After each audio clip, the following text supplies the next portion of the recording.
Hi, my name is Katie Clamp, and this is my industry interview assignment for my CIS 300 class. Next slide.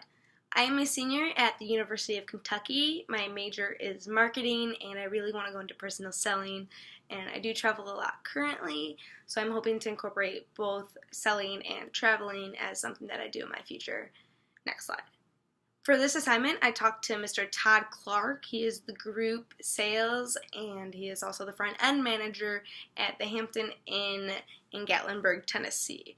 I was there this past weekend, so I decided, you know what, I'm thinking about going into the hotel industry, so why don't I find someone at the hotel that one of my friends is staying at and see what their job is so that I can get a better idea about something that I might want to go into. He has been working at Hampton Inn for 7 years, and specifically he's been in that position for the past 3 years. So I thought that was really interesting. He had a long-term job. They get holiday bonuses, and that's just something that really interests me as far as money-wise for a job. Now, we talked about a couple different things, so I'm going to go into that next slide. The first thing we talked about was how you have to be willing to put yourself in other people's shoes. That is because people are going to be coming off of a long day. They're going to have been traveling for who knows how long, like half hour plus. I mean, we traveled 3.5 hours to get there, and I know people that traveled over 8 hours to get there. So you have to keep that in mind when you're checking in customers, because you never know what they've been going through. They might have a rough day with family, they might have something going on at work, or they just overall might not be happy. So if they're cussing you out, if they're being rude to you, you really have to be willing to listen and be willing to be sympathetic and empathetic to their situation so that you keep them happy and you can keep your job. The next thing we talked about was how you're going to meet new people. So with that comes networking. You get to meet all of these new people, and you can figure out different things. You can talk about their lifestyles. You can talk about their jobs, because they might want to talk about that. There are going to be people that are going to be short with you, but they're also going to be the people that want to talk and want to get unwinding from a long day or a long day of travel, whatever the case may be. Another thing we talked about was you have to have people skills. Now, your people skills can't be rusty. You have to be willing to talk to people, you have to communicate with people, and you have to be willing to put yourself out there so that people can come in and have a good, comfortable stay.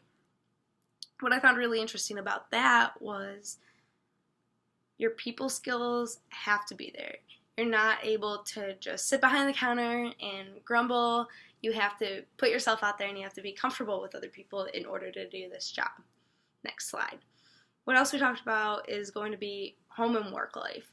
You have to leave your work life at the door, and you have to leave your home life at home.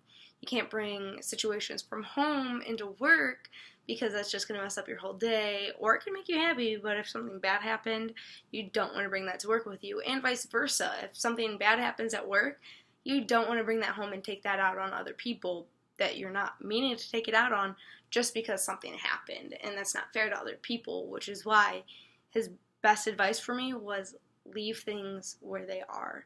Don't be willing to go out of your way to bring things from work home or home to work, because that's not how things should be. You're two totally different people in both situations, and it's not fair to people in your personal and professional life to be treated like someone from your other life.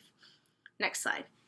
As for continuing doing something in the hotel industry, I'm not really looking forward to going to group sales right now, so that may not be something I pursue. However, I wouldn't mind working on the front end and checking people in and figuring out what I can do in that situation, just because I do like that kind of stuff, taking phone calls and the aspect of meeting new people and talking to a lot of people. As for doing the group sales, though, that's not really something I'm looking forward to. Maybe I'll go into working retail again, or doing something along those lines to stay on a sales floor versus just selling to professional groups and other things like that. Thank you.